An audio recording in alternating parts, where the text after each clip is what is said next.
Coaching as Benevolence, a podcast for people who are curious about using coaching for self-development. I'm Eryn with Roots and Wings Grief and Loss Coaching. And I'm Shawn with Michelle Sage Place Positive Intelligence Coaching. Today we are discovering prompt 6 within section 2 of our journal, which is where you spend time exploring your own way of being, how you show up and how you feel within, really is what we mean when we say way of being. And we're looking at heart space today, which I find beautiful, and just the imagery of opening one's heart, healing and helpful in so many ways. So I'm going to read the prompt here in our guided journal, our coaching nuggets of wisdom to inspire, explore, act, and flourish. Open your heart space to help others and yourself. Imagine that your heart space is a physical location. Pretend you are an explorer who wants to become an expert on this new land. You do not have a camera, so you write a detailed description of the land that will later be illustrated by a talented artist. What do you discover in your heart space? What do you see, hear, and feel? Be curious and thorough in your inspection. Leave no stone unturned or corner unseen. What would you write so that the artist can illustrate your heart space? Consider how opening your heart space can allow you to help others and yourself. So much imagery in this prompt, and I can tell that's LaShawn's voice with imagine. This is illustrated by a talented artist, and I love that. It's interesting because this past week I had a cardiac CT scan because of some different kind of challenges with my health, trying to figure out what's going on, and thankfully, it turned out really well and unexpectedly well, actually, given different things that I was worried about, as well as the doctor. So this was really good news to me, but it was truly an opening of the physical heart space in that they have to inject dye at a specific time to get very nuanced photos of the heart while it beats, so it can see all the different arteries and all of the different veins and everything like that is available through an image like this that's much more detailed than what would be on a regular CT scan or obviously an EKG or anything like that. So this was really a gold standard for heart scanning, and I swore, because I do love my sugar and I do like a glass of wine, that there would be a lot of potential plaque and other things. And there wasn't, to my surprise. I mean, I just couldn't believe it, to be honest. So when I opened up the physical heart space within my own physical health, right, it simply said that things are fine. However, when I think about opening my heart space, not just in the physical realm, but in the whole realm of what I'm feeling and understanding about myself and the world, since we are exploring this way of being piece here, I see that it's not as clean as that CT scan. So as the artist would illustrate my heart, I have various aspects of being wide open and full of love and compassion. And then on the other end of it, these little clogs, I see like this guy trying to shovel maybe some rocks in the corner of my heart out of things that have been passed down, as well as things I have done on my own to add those pieces to my heart. So I like the imagery that one can use to really understand what's going on with a way of being when we think of opening up the heart. And there's more creativity there that could lead to deeper understanding than a picture can show, just in the physical case of the heart. So that's where I kind of went, just juxtaposition of what can be seen and then what cannot be seen. And when we cannot see that, how we can feel into it and really nuance truth and beauty and values and all those things that happen that we can explore when we open up our heart space. Well, Shawn, I know you're in the throes of a big grant and a lot of additional work, and would love to know how you're feeling today and specifically about this prompt. Well, first, I wanted to say how happy I was to hear how surprisingly for you, how surprisingly well that test went. I know that can be really nerve-wracking to have that kind of test. Like, what are you going to see? And you anticipated seeing, some plaque buildup and things like that. But how wonderful that you were able to see in opening up that and seeing your physical heart, to see that it's clear and all is well. So that's so great to hear. I'm really happy to hear that news.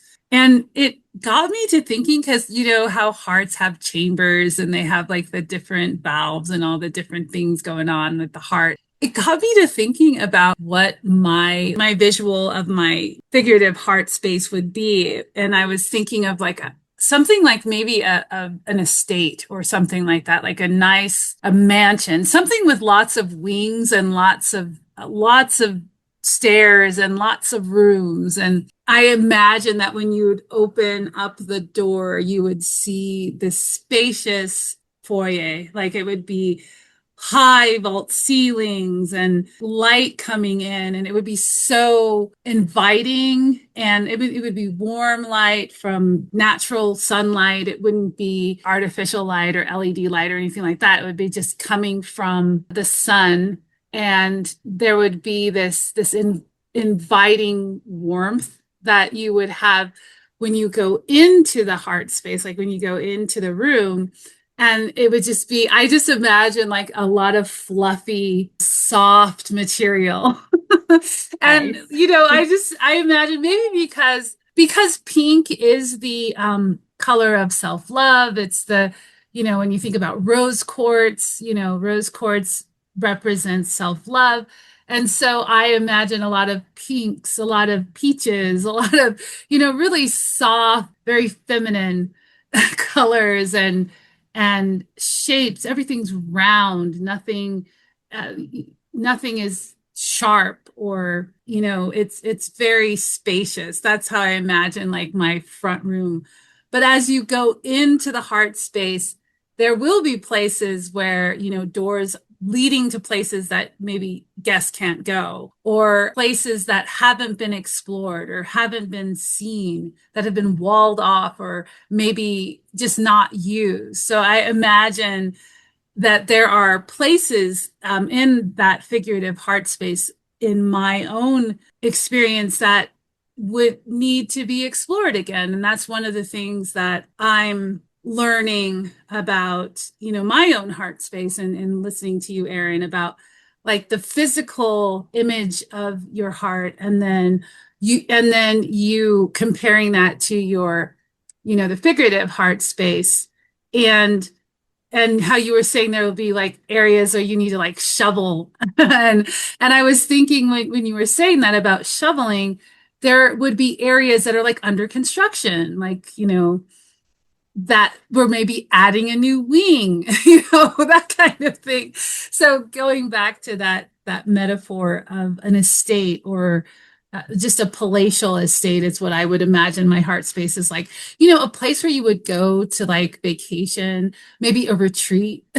I'm thinking like, somewhere where you would go, there would be like water. It would be on a hill.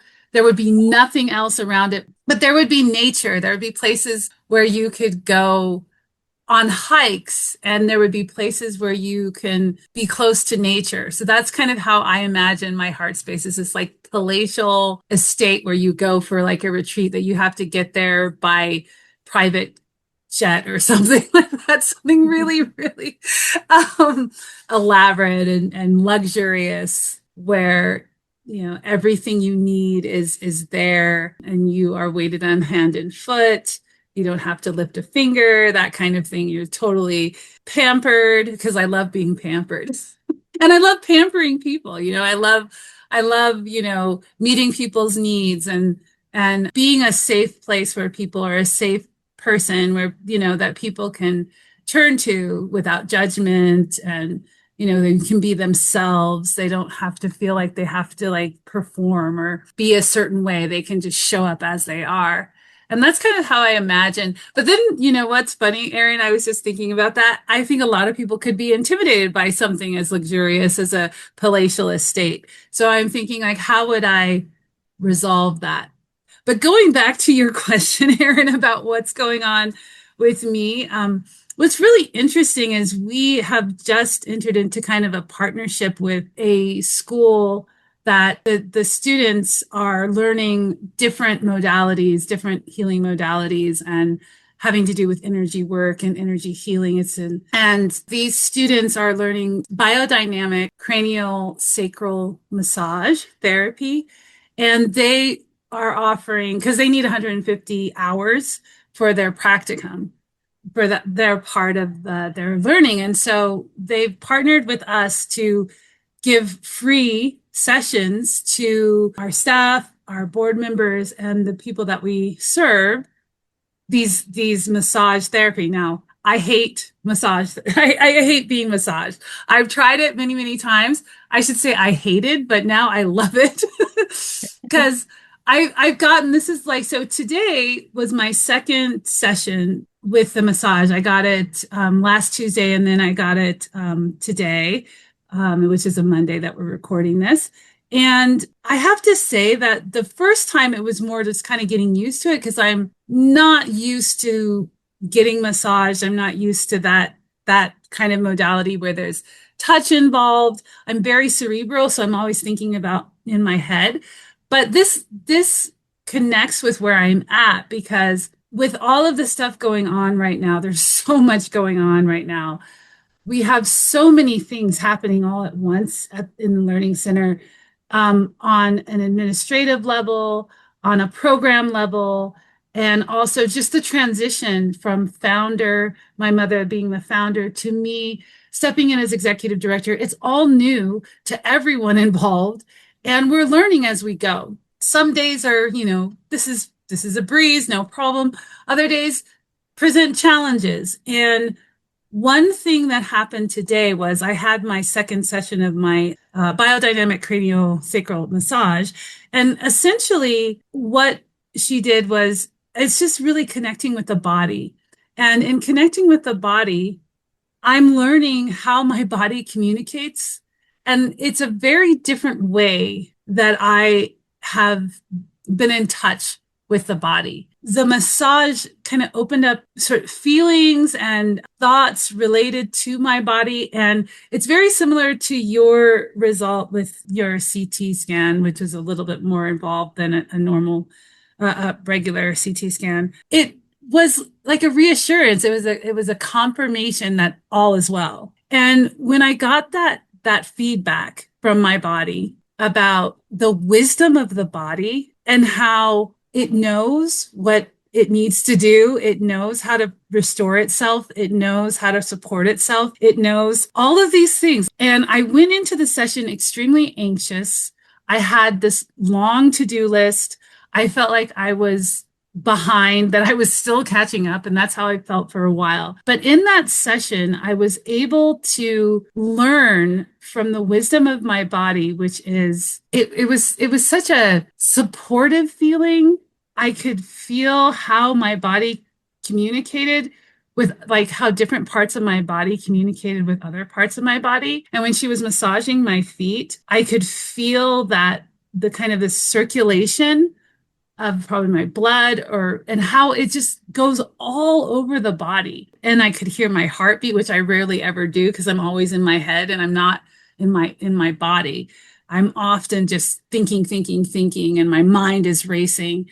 And during this session, I was able to really root into, using your phraseology, Erin, I was able to root into the groundedness and just how steady and, for lack of a better word, confident my body is. And to tap into the confidence of my body, knowing that my body knows what it's doing, it's tapped into something higher than just the physical. And also there's just this sense of well-being. And that's what it was. It was this sense of well-being. And tying that into what we're talking about right now is that this new modality has opened up a reserve for me of confidence, groundedness.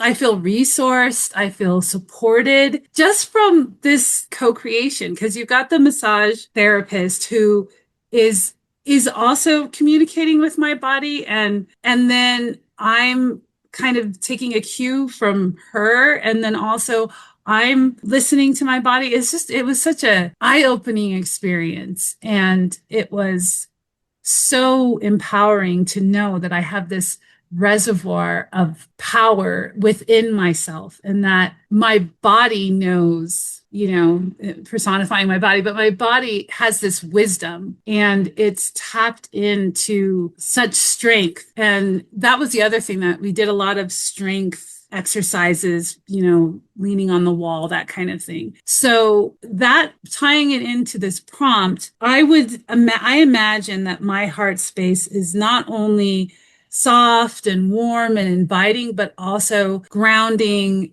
And that's where I think the nature comes in, the grounds around the palatial estate, just the access to nature and the access to water, like a body of water. I imagine like a huge lake that's almost like an ocean. You can't really see the other side of it. And I imagine that, the people who go to this heart space, it's all about being close to nature, being nourished and nurtured, and finding quiet spaces where they can commune with their own body and where they can commune with others and nature. So that's kind of what's coming up for me. That was a very long-winded answer, Eryn. Going back to you, what's coming up for you?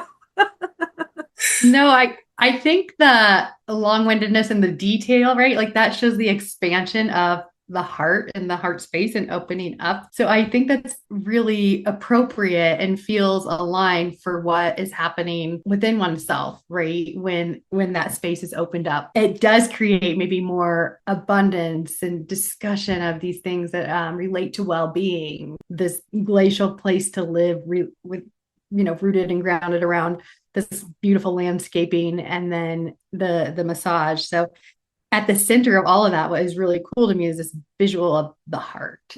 That is what has brought that sense of peace and well-being in some ways. So that's where what I was feeling into as you were talking. And for me, it was a feeling. I could just sit here and feel into the peace. And that word has come up for me a lot right now, the peace that I'm feeling when I was listening. There are a few other things that came up too. So just that expansion and the largeness, and you said we, learn as we go. I kind of coupled both of those together, even though they were like not in the same storyline necessarily, but just this idea of, we have the expansion and the largeness that our heart can keep opening up to. And then on top of that, it's because we're learning as we grow as we grow. I guess that was a slip up there, learning as we grow, learning as we go. And so all of that learning is creating space for those rooms and places in the heart to develop and change and perspective shift and all of that. And I've heard more recently that our heart feeds more information to our brain than our brain does to the heart. So our heart is truly this master organ that has a lot of wisdom and knowing that is just incredible. And it's just crazy to think of like what we'll learn even more in the many, many years to come and what that looks like. So in the second paragraph of this prompt where it says, what are you discovering in your heart space? I think we've spent some time there, and you talked about what you see, hear, and feel. And it's interesting because as you were talking, you were mostly talking about what you would see in the space and maybe some things about what you would hear. And then you moved into that feeling piece of what happened with the massage. And I think that's interesting too, because we can open ourselves to feeling more when maybe we tap into those other senses of seeing, of hearing. And that's the sixth sense of interoception that's now been identified. But there's many, many more senses that haven't been identified yet that I'm sure will continue to be added to those. But it's interesting because as we become more awake to our external senses, our heart opens up to more. And it's like this never-ending growth. And in that experience, there's hardship and heartache and pain and suffering. And that is knotted within the heart, like when we think of a tree where it's left within, where you can see it in the tree's rings, right, where there might have been a trauma to the tree or things like that. Same thing visually is what I'm getting with the heart, is that there's this vastness that you explained with the home metaphor, but then there's also this space of growing around certain challenges, and they can be big pains and they could be large pains, and they can have big stamps in one part of the heart and little tiny pin pricks in another part of the heart, and all of those holes are letting kind of that light in that we talked about last week to bring that openness more forward within us and hopefully pouring out of us.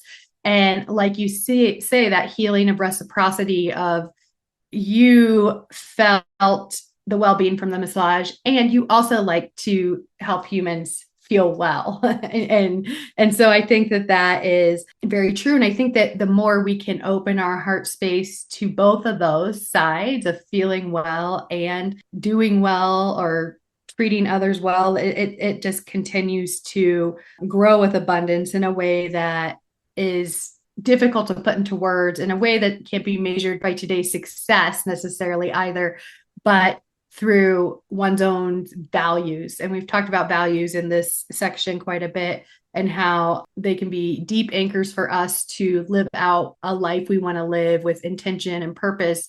And I just see that kind of being another piece within the heart. I feel like this heart can be the dumping ground for all of these things, because the heart can hold it, right? It's big, and it can keep holding and expanding and growing. And of course, I mean, this has been explored for so many years, and more recently, and with the Grinch and his heart growing many sizes in one day, and that is through vulnerability and relationships. And I think that's something else that I'm discovering more in my heart space, where I really struggle sometimes, is vulnerability, and relationships.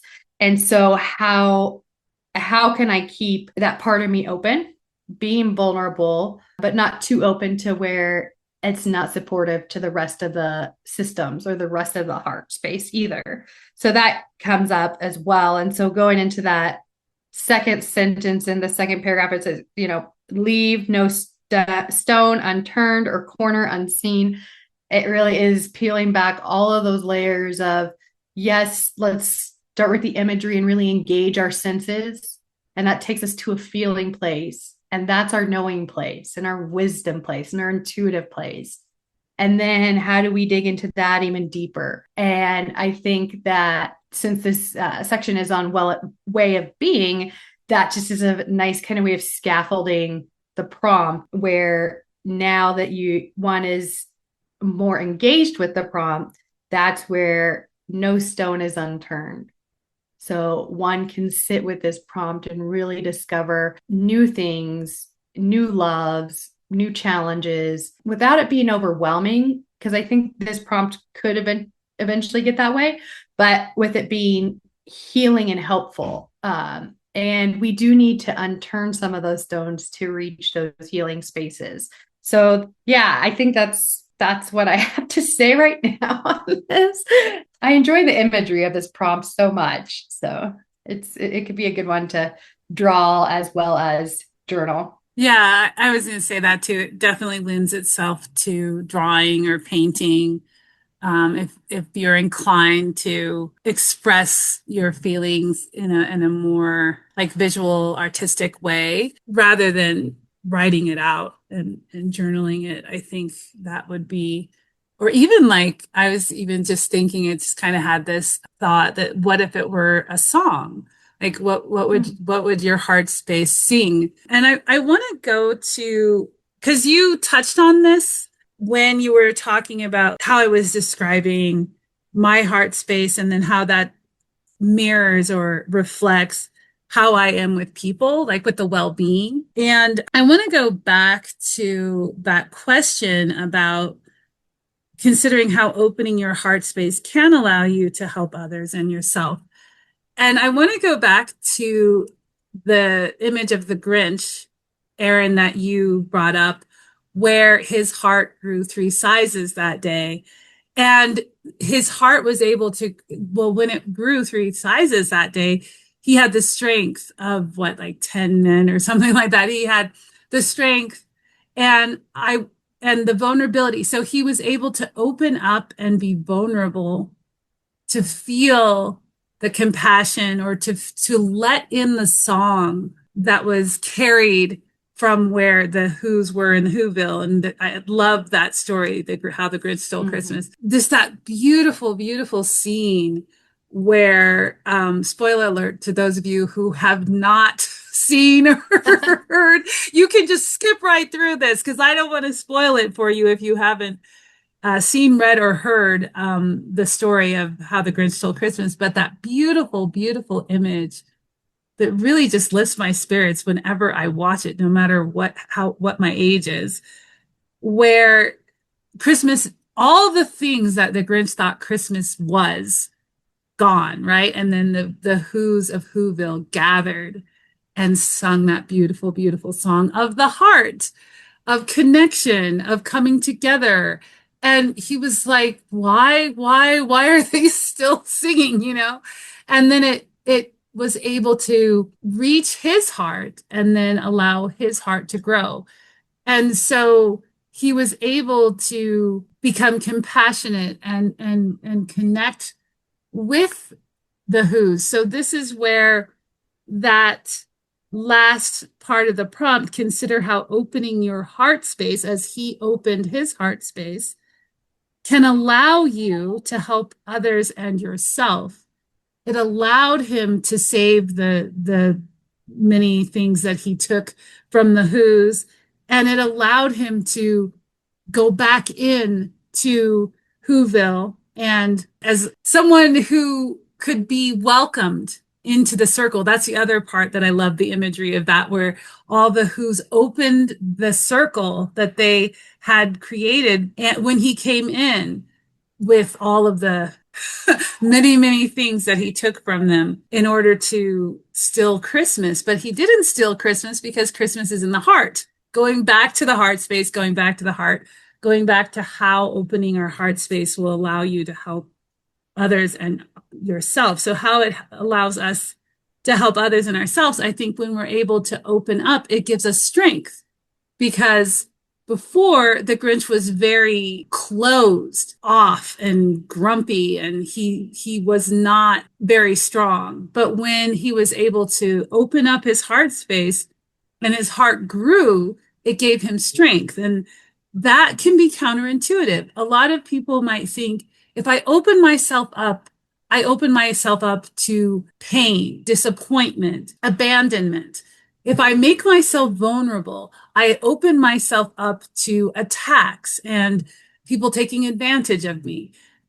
But we know from studies that have been done, we know that it is only through vulnerability and opening up that we can then connect with others.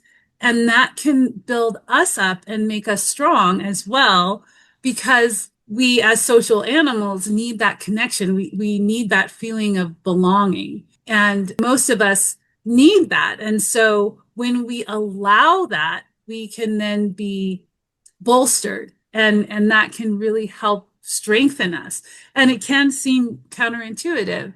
Another thing that we know about giving and appreciation, those things really help enhance our sense of well-being. Often when we give to others, when we're thinking about others, when we're taking our mind off of, our problems, and we're maybe going to a local homeless shelter, or we are going to the Humane Society and helping out with the animals, or we're helping a neighbor who might need something, or we're part of a meal train. That allows us to feel like we have some purpose and some connection, which then again builds our heart space and builds us up as humans. And it also increases and enhances our sense of well-being. So that's some of the things that were coming up for me as you were talking. I love that you brought in How the Grinch Stole Christmas. It says so much imagery there. And there's so much in that very short story, a poem really, that speaks to the meaning of Christmas, the spirit of Christmas. And so it's a little bit early for that. We're in almost the end of June to July, but still, it's like one of those things that Never too early. is never too early for Christmas, right? We have Christmas stores in Estes that are open all year round and other places. I'm just Yes, thinking we are. about like those Christmas shops and things like that. But yeah, so that's what's coming up for me, Erin. What's coming up for you? What you talked about, the counterintuitive piece, I think is going to speak to a lot of people. It really spoke to me, and the way that you described it. And I think that there's a lot of beauty in that, because sometimes that can feel too fast or too hard. So when we hold on to pain, it can give us a false sense of control, and it can give us a false sense of being closer to something that we really want. And when we let that go, I just get this image, and I see why there's so many of the heart and puzzle pieces, and that just kind of fading away like very thin paper, strips of paper, and then rebuilding. And sometimes I think that that can be helpful and necessary at certain points in our lifetime, to maybe just try to rebuild again, or start over, or start doing something a little bit differently.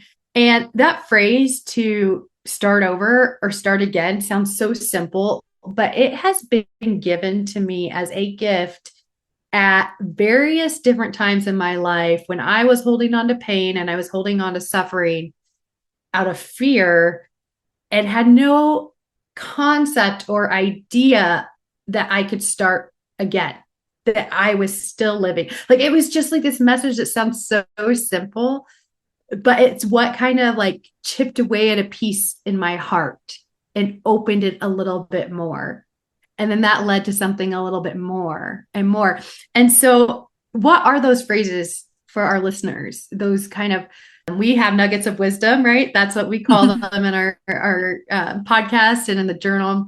But it's always mystical to me, because I find that they come at certain times and they stand out at certain times when the message needs to be heard even louder and more clearly. And I don't think it's just happenstance, right? I don't think it's just the chaos of the world and I get that message through chaos. I think for me, it is much more intentional. And so I'm so grateful for those people who I've encountered. And honestly, this one about starting over, he was a stranger. Like, I don't even know his name anymore. I don't remember, what else he said, but I do remember him saying that. And it was just so poignant at the time. And so I feel that sense of what that feels like right now in my body, to let that light in a little bit more when it's been shut off or shut down.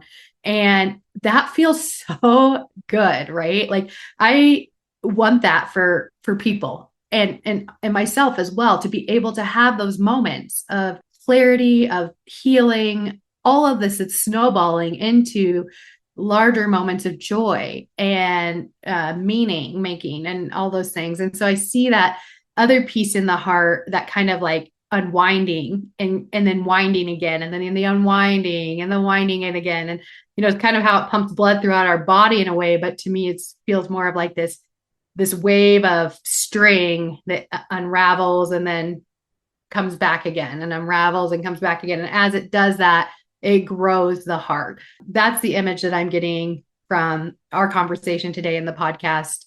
And it feels good to have that image in my mind now, so that I can hopefully come back to it as well. I love how like malleable and how fluid the image of the heart and heart space has been. It's gone from like the literal, picture of your heart and the physical image of your heart, to like my palatial estate, to your heart space, which, I imagine I don't know, like I can't really picture it, but then like I just the one thing that sticks in my head is your the shoveling the gravel or whatever. I'm like, where is that? I'm trying to figure out where that is. And just then the winding string and the expanding and contracting and all of those like things and oh the puzzle and like how like thin paper, it's just falling away. I love that image too. And I can even actually hear the rustling of paper as I'm Yes. imagining those pieces falling. It's just so much imagery, and I there's so much here, and it's such a fun exercise to just explore and use your imagination and run with it. And not to really constrain yourself with the practical and just really run with it and see what where your imagination can take you and how you can learn about how that's showing up in a visual way, how your feeling of the heart and what that symbolizes. And it goes back to what you said about values, Erin, how that's going to show up for everyone so differently. And I think this is going to be a really fun prompt for those of you who are participating in journaling with us and exploring and learning so much about yourself, about how you show up. That goes back to this section, explore our way of being and what that's such a integral part of our essence, I believe, your heart. And Erin, you said earlier in this conversation about how the heart gives more information or sends more information to the brain than the brain sends to the heart. And that to me is so revealing that there's so much. And like they also talk about the electromagnetic field of the heart and how that plays into our body chemistry and how our body works, and just to learn more about and to explore more, just figuratively and literally, like how, like our heartbeat, listening to our heartbeat. I think about how iambic pentameter is like Oh, with the heartbeat, and just how different rhythms, again, sound is coming up, like different rhythms and so many different ways of playing with this prompt. And it's been such a delight going I through this know, it prompt, really Erin. has. And it made me think because I had made some dinner and sat on the patio with my kid and one of her friends, and one of her friends was talking about something she learned today that was really cool. But I'm checking it to make sure. But it says something about the combined length of all your blood vessels is actually long enough to wrap around the earth about 2.5 times. I think she said four, but Yeah, it's actually two and a um, half. Wow. It's just the just two and a half. expansiveness of that though, and just how that showed up in my life right before this today. And, you know, recognizing that if that amount, like that much length is within our veins, arteries, etc., our heart is powerful. So very impressed. Yes, absolutely. Very powerful. Well, I think we're to that point of call to action. Do you have one in mind, or would you like me to share mine? I think one that I discovered as we were talking from what you were saying around the senses that led to feeling, it really just kind of layered in my mind how when we tap into what we see and we hear and smell, we can get to this more informed state of feeling. And so that would be my call to action. Take a moment to tap into some of your favorite senses, slowly and with intention, and see what feelings elevate or expand your heart space. I love that. And I found this prompt so playful. And my call to action is, how can you make this prompt and this exploring your heart space as playful as possible. Thanks for joining us for Coaching as Benevolence. I'm LaShawn with Mayshell Sage Place, Positive Intelligence Coaching. And I'm Eryn with Roots and Wings, Grief and Loss Coaching. Have a benevolent day.